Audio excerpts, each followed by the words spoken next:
నమస్కారం ఆంధ్ర టైమ్స్ కి స్వాగతం. హెడ్లైన్స్ చూద్దాం.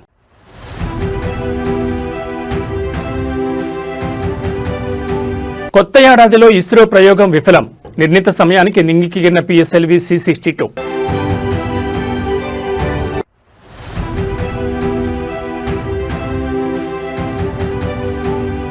జనవరి 28 నుంచి మేడారం మహాజాతర.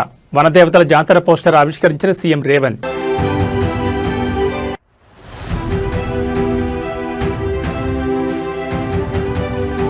ఐఏఎస్ ఆఫీసర్లు ప్రభుత్వ పెద్దలపై అసత్య ఆరోపణలు సరికాదు. సోషల్ మీడియాలో వచ్చిన కథనాలపై స్పందించిన మంత్రి శ్రీధర్ బాబు.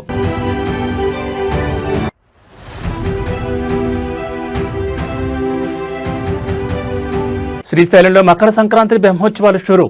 ప్రతిరోజు శ్రీ స్వామి అమ్మవార్లకు విశేష పూజలు.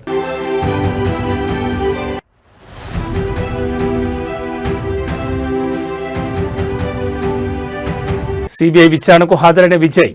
కరూర్ తొక్కిసలాట ఘటనలో దర్యాప్తు జరుపుతున్న సిబిఐ.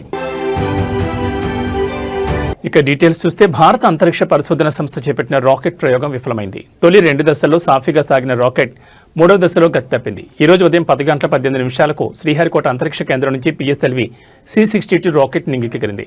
అయితే 3వ దశలో రాకెట్ ప్రయాణానికి అంతరాయం ఏర్పడిందని, నిర్ణీత మార్గం నుంచి రాకెట్ దారి మళ్లిందని ఇస్రో చైర్మన్ వి నారాయణ వెల్లడించారు. సమస్యలు గల కారణాలను విశ్లేషిస్తున్నామని, త్వరలోనే పూర్తి వివరాలు వెల్లడిస్తామని ఆయన పేర్కొన్నారు. దేశ రక్షణ రంగానికి అత్యంత కీలకమైన EOS-N-1 లేదా అన్వేష్ ఉపగ్రహంతో పాటు Bharat, UK, Thailand, Brazil, Spain, Nepal తదితర దేశాలకు చెందిన మరో 14 చిన్న ఉపగ్రహాలు కూడా ఈ రాకెట్ మోసుకెళ్లింది. అత్యంత కీలకమైన అన్వేష ఉపగ్రహాన్ని కక్షలో ప్రవేశపెట్టేందుకు చేపట్టిన రాకెట్ ప్రయోగం విఫలం కావడంతో ఇస్రో శాస్త్రవేత్తల్లో నిరాశ వ్యక్తమవుతోంది. కాగా 2025 మే 18న ప్రయోగించిన పిఎస్ఎల్వి C-61 రాకెట్ ప్రయోగం కూడా విఫలమైన సంగతి తెలిసిందే. ఈ ప్రయోగంలో జరిగిన తప్పులను నిశ్చితంగా పరిశీలించి పొరపాట్లను సరిదిద్దుకున్నాక చేపట్టిన తాజా ప్రయోగం కూడా ఫెయిల్ అయింది. 2, 1, 0. S139 motor and both strap-ons ignite. Here's the pillar of Lift fire off normal. meets the P1 tracking. canvas of P2 blue. tracking. PSLV P2 tracking. C-62 P2 clearing tracking. the umbilical P4 tower, a tracking. majestic lift-off. PSLV C-62 प्रमोचन यान का सफलतापूर्ण उत्थापन प्रथम प्रमोचन मंच से और बढ़ चला है अपने उद्देश्य कक्षा की ओर। इस मिशन को पूरा करने के लिए EOS-N-1 उपग्रह उद्देश्य कक्षा की ओर। Today, we had attempted the PSLV C-62 EOS-N-1 mission. The PSLV vehicle is a 4-stage vehicle with 2 solid stages and 2 liquid stages. The performance of the vehicle up to the end of, close to the end of third stage was as expected. At the end of the third stage, we are seeing little more disturbance in the vehicle rates. And subsequently there is a ఆసియాలోనే అతిపెద్ద గిరిజన కుంభమేళాగా పేరుగాంచిన సమ్మక్క సారలమ్మ మేడారం మహాజాతరకు సంబంధించి గిరిజన సంక్షేమ శాఖ రూపొందించిన అధికారిక brochure పోస్టర్ను ముఖ్యమంత్రి రేవంత్ రెడ్డి సచివాలయంలో ఆవిష్కరించారు. ఈ కార్యక్రమంలో మంత్రులు కొండా సురేఖ, సీతక్క, అడ్లూరు లక్ష్మణ్ కుమార్ మరియు ఇతర ప్రజాప్రతినిధులు పాల్గొన్నారు. ఈ సందర్భంగా సీఎం మాట్లాడుతూ భక్తులకు ఎటువంటి ఇబ్బందులు కలగకుండా జాతర ఏర్పాట్లు ఘనంగా చేయాలని అధికారులను ఆదేశించారు. ముఖ్యంగా మహిళా భక్తుల కోసం ప్రత్యేక సౌకర్యాలు కల్పించాలని సూచించారు. మేడారం జాతరను ప్రపంచవ్యాప్తంగా ప్రచారం చేసేలా ఈ బ్రోచర్లు రూపొందించారు.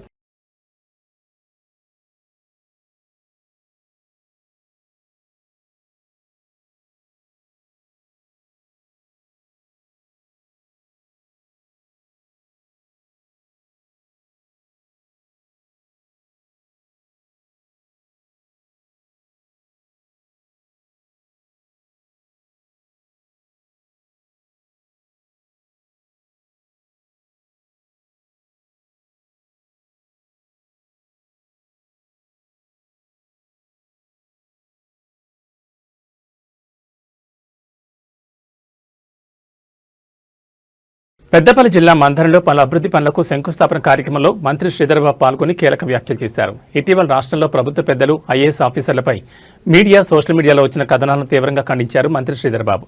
రాష్ట్ర అభివృద్ధి కోసం కృషి చేస్తున్న ఐఏఎస్ అధికారులు, ప్రభుత్వ పెద్దలపై ఇలాంటి అసత్య ఆరోపణలు సరికాదని అన్నారు.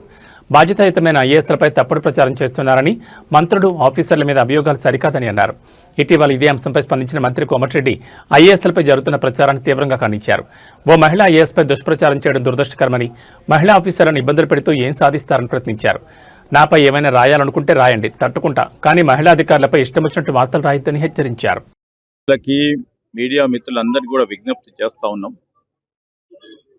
మొన్న ఈ మధ్యలో మరి రాష్ట్ర వ్యాప్తంగా అనేక సందర్భాల్లో కొన్ని సత్యదూరమైన మీడియా వైరల్ చేయడం, ప్రత్యేకించి ఐఏఎస్ ఆఫీసర్ల మీద పేరు రాయకుండా, దానికి తోడు మరి ప్రభుత్వంలో ఉన్న పెద్దల పైన కొన్ని మీడియా సందర్భంగా వచ్చినాయి. తప్పకుండా దాన్ని మేము ఖండిస్తా ఉన్నాం. దాంట్లో కొన్ని మీడియాలలో ప్రధానంగా సోషల్ మీడియాకు సంబంధించి వచ్చి కొంతమంది సహచరులకు సంబంధించిన మరి ఎవరిదో ఏదో పేరు పెట్టకుండా ఇష్టారాజ్యంగా ఆ విధంగా చేయడం అనేది, ఎందుకంటే ఈరోజు ప్రభుత్వం చేస్తా ఉన్న అనేక కార్యక్రమాలు ఈ విషపూరితమైన మరి కొన్ని సోషల్ మీడియా ప్లాట్ఫామ్స్ ఈ విధంగా చేయొద్దని, ఎందుకంటే దాంట్లో అధికారులను కూడా మరి ఆ జిల్లాలకు సంబంధించిన అధికారులని ఆంధ్రప్రదేశ్ విద్యా ఐటీ శాఖల మంత్రి నారా లోకేష్ సతీ సమేతంగా ఇవాళ ఉదయం మహారాష్ట్రలోని ప్రముఖ పుణ్యక్షేత్రం షిరిడీని సందర్శించారు. ఈ ఉదయం సూర్యోదయానికి ముందు సాయిబాబా సన్నిధిలో భక్తి శ్రద్ధలతో నిర్వహించే అత్యంత విశిష్టమైన కాకడ హారతి కార్యక్రమంలో లోకేష్ బ్రాహ్మణి దంపతులు పాల్గొన్నారు. అంతకుముందు ఆలయానికి చేరుకున్న మంత్రి దంపతులకు సాయిబాబా సంస్థాన ట్రస్ట్ సభ్యులు, ఉన్నతాధికారులు సాధారణంగా ఆహ్వానం పలికి బాబావారి శేషవస్త్రంతో ఘనంగా సత్కరించారు.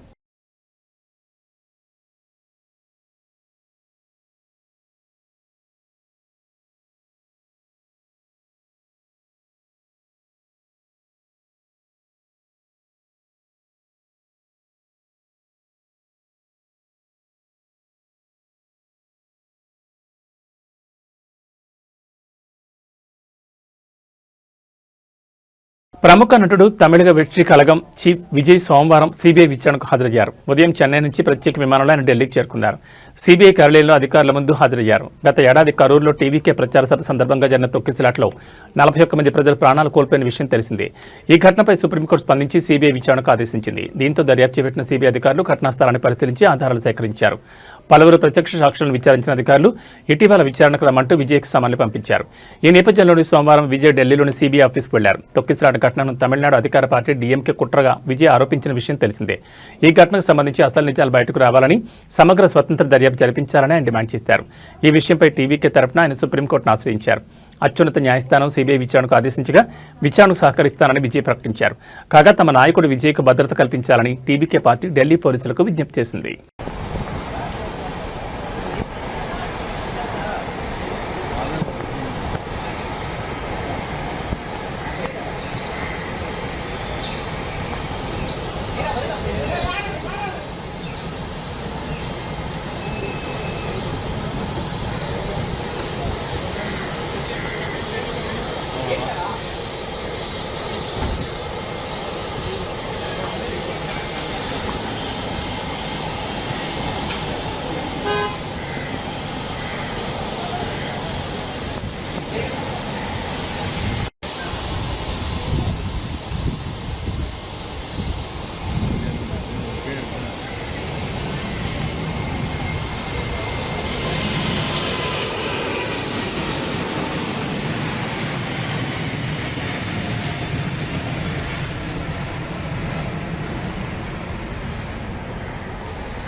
బీఆర్ఎస్ వర్కింగ్ ప్రెసిడెంట్ కేటీఆర్ పర్యటనతో మహబూబ్నగర్ జిల్లా కేంద్రంలో రాజకీయ కోలాహలం నెలకొంది. కేటీఆర్కు స్వాగతం పలుకుతూ పార్టీ శ్రేణులు భారీ ఎత్తున తరలివచ్చారు. స్థానిక పిస్తా హౌస్ నుండి ఎంబీఎస్ గ్రౌండ్ వరకు నిర్వహించిన భారీ బైక్ ర్యాలీలో వేలాది మంది కార్యకర్తలు పాల్గొన్నారు. జై తెలంగాణ, జై కేసీఆర్ అనే నినాదాలతో పట్టణం మారబోగింది. దారి పొడవునా కేటీఆర్కు పూలవర్షం కురిపిస్తూ కార్యకర్తలు తమ అభిమానాన్ని చాటుకున్నారు. అనంతరం ఎంబీసీ గ్రౌండ్లో ఏర్పాటు చేసిన బహిరంగ సభలో కేటీఆర్ ప్రసంగించనున్నారు. ఈ కార్యక్రమంలో మాజీ మంత్రులు, ఎమ్మెల్యేలు మరియు జిల్లా ముఖ్య నేతలు పాల్గొన్నారు.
కాకినాడ జిల్లా జగ్గంపేట నియోజకవర్గంలో సంక్రాంతి సంబరాలు అంగరంగ వైభవంగా నిర్వహించారు. ముగ్గుల పోటీలు, భోగి మంటలు, హరిదాస్ కీర్తనలు, కొమ్మదాసులు, పలు సాంస్కృతిక కార్యక్రమాలు కన్నుల పండుగ అందించాయి.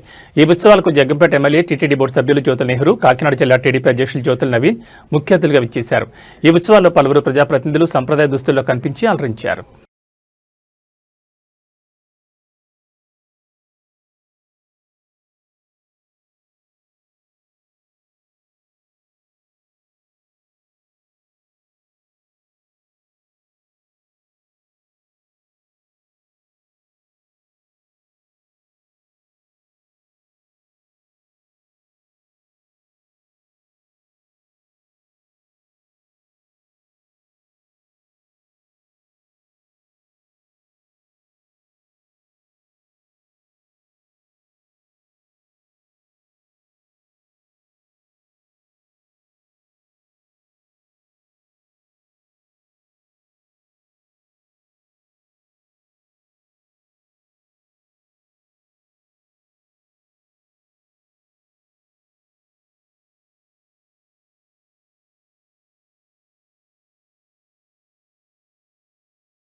హైదరాబాద్ విజయవాడ జాతీయ రహదారిపై సంక్రాంతి రద్దీ పతాక స్థాయికి చేరింది. పండగ కోసం సొంత బోళ్లకు వెళ్లే ప్రయాణికులతో హైవే అంతా వాహనమయమైంది.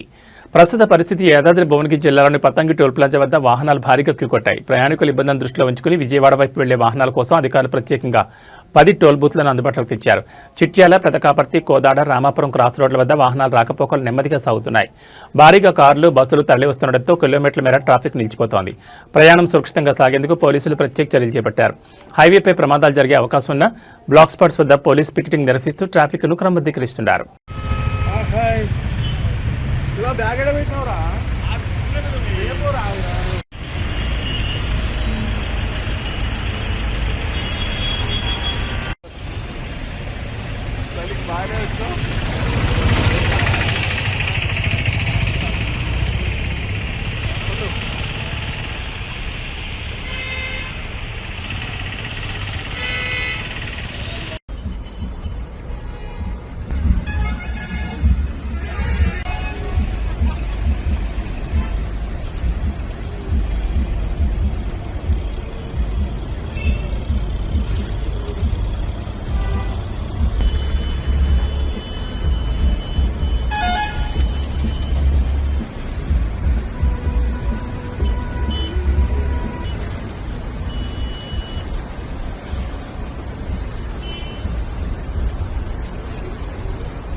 డాక్టర్ బిఆర్ అంబేద్కర్ కోనసీమ జిల్లాలో సంక్రాంతి సంబరాలు అంబరాన్నంటున్నాయి. జిల్లాలో నాతరీపురం మండలం తాడిపూడి వద్ద సంక్రాంతి ఉత్సవాలు ఆదివారం ఘనంగా ప్రారంభించారు.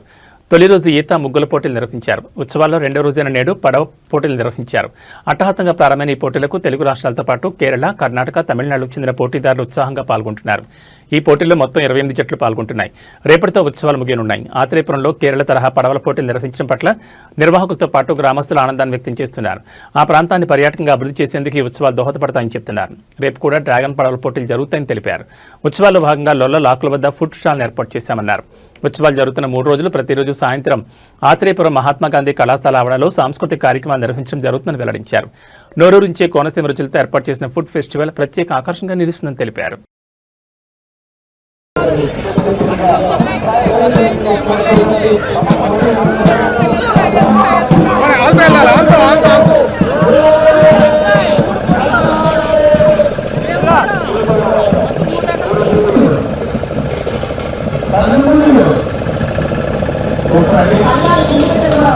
పులిపిట్టలు, దేవవరం, కోడిపుట్టులు, ఏలూరు,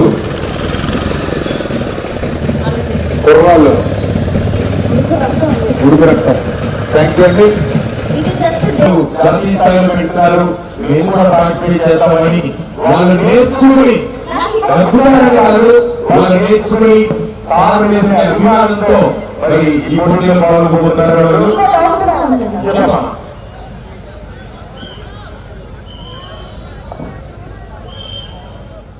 తెలంగాణ కుంభమేళగా పేరుగాంచిన మేడారం సమ్మక్క సారలమ్మ జాతరకు భక్తులు ముందుగానే తరలివస్తున్నారు. అభివృద్ధి పనులతో మేడారం కొత్త రూపు సంతరించుకుంది. జాతరకు మరికొన్ని రోజులు గడువున్నప్పటికీ అమ్మవార్ల దర్శనం కోసం భక్తులు ముందస్తుగానే మేడారానికి భారీగా తరలివస్తున్నారు. సంక్రాంతి సెలవులు కావడంతో భక్తజనం రద్దీ రోజురోజుకు పెరుగుతోస్తోంది. పవిత్రమైన జంపన్న వాగులో స్నానాలు ఆచరించి ఆ తర్వాత సమ్మక్క సారలమ్మ, పగిడిగిద్దరాజు, గోవిందరాజులను దర్శించుకుంటున్నారు. అమ్మవార్లకు బంగారం, చీరలు, సారెలు, గాజులు, పొడి బియ్యం సమర్పించుకుంటూ మొక్కులు చెల్లించుకుంటున్నారు. ఇప్పటివరకు దాదాపు 3 లక్షల మంది పైచిలకు దర్శనం చేసుకున్నట్లు అంచనా వేస్తున్నారు.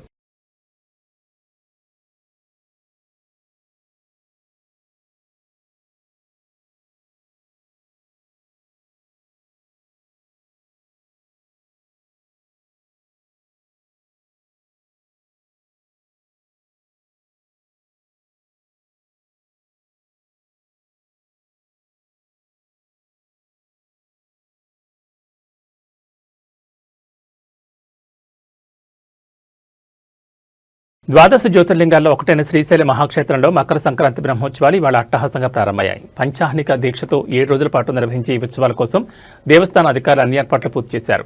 ఇవాళ ఉదయం 9 గంటలకు స్వామివారి యాగశాల ప్రవేశంతో బ్రహ్మోత్సవాలు శాస్త్రోక్తంగా మొదలయ్యాయి. సాయంత్రం ముక్కోటి దేవతలను ఆహ్వానిస్తూ ధ్వజారోహణ, ధ్వజ పటావిష్కరణ క్రతువును నిర్వహించనున్నారు. జనవరి 13న బృంగి వాహన సేవ, జనవరి 14న కైలాస వాహన సేవ, జనవరి 15 సంక్రాంతి పర్వదినాన నంది వాహన సేవ, పార్వతీ పరమేశ్వరుల బ్రహ్మోత్సవ కళ్యాణం నిర్వహించనున్నారు. అదేవిధంగా జనవరి 16న రావణ వాహన సేవ, జనవరి 17న యాగ పూర్ణాహుతి, త్రిశూల స్నానం, ధ్వజారోహణ, జనవరి 18 అశ్వవాహన సేవ, పుష్పోత్సవం, సేనోత్సవంతో బ్రహ్మోత్సవాలు పరిసమాప్తం అవుతాయి. మకర సంక్రాంతి బ్రహ్మోత్సవాల సందర్భంగా భక్తులు రద్దీని దృష్టిగా ఉంచుని ఆలయ ఈవో శ్రీనివాసరావు పర్యవేక్షణలో అధికారులు ఇప్పటికే అన్ని ఏర్పాట్లు పూర్తి చేశారు. క్యూ లైన్లలో భక్తులకు ఇబ్బంది కలగకుండా నిరంతరం త్రాగునీరు, పాలు పంపిణీ చేయనున్నారు. భక్తుల కోసం వసతి గదులు, అన్నప్రసాద వితరణ ఏర్పాట్లు కూడా చేశారు. బ్రహ్మోత్సవాల సందర్భంగా ఈ నెల 12 నుంచి 18 వరకు పలు ఆర్జిత సేవలను తాత్కాలికంగా నిలిపివేశారు.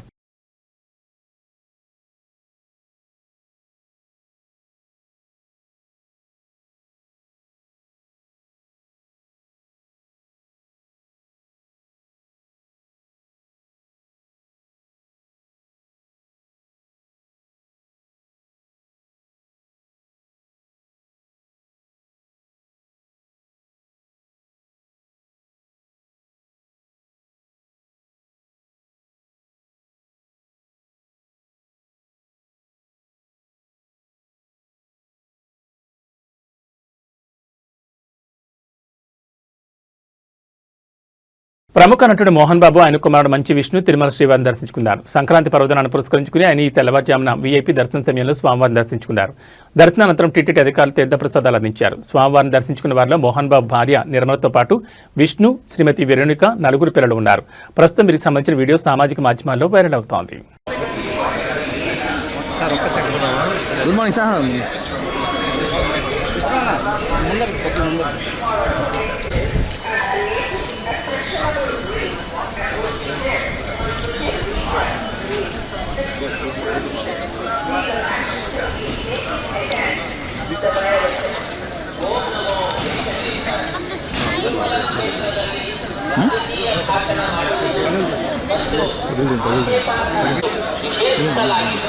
ಉಲ್ಲಂಘಿಸಿದವರಿಗೆ ಕಾನೂನು ಕ್ರಮ ಕೈಗೊಳ್ಳಲಾಗುತ್ತದೆ. ಈ ಸೌಂಡ್ ఎక్కువ వస్తుంది సార్.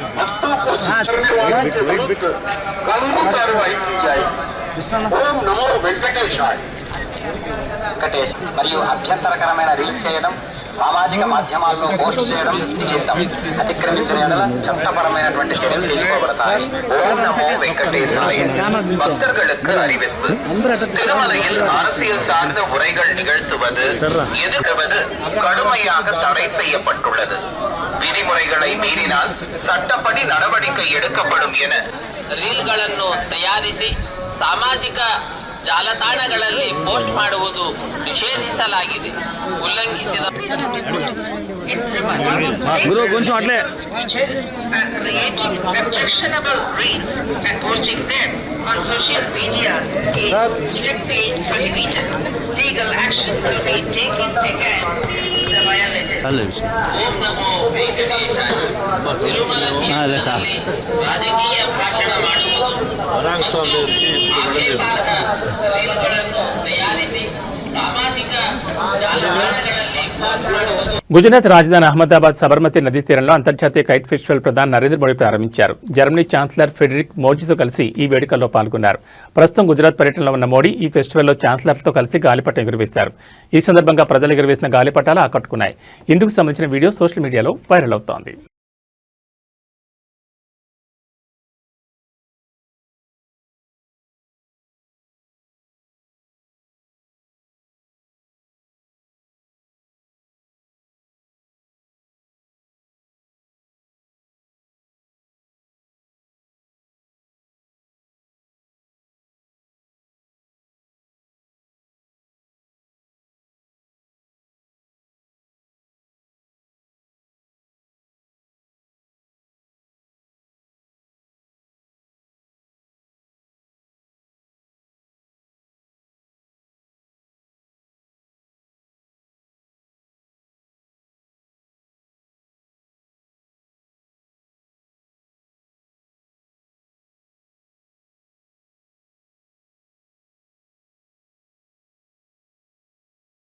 ఏబీ బులెటిన్ విశేషాలు. నమస్కారం.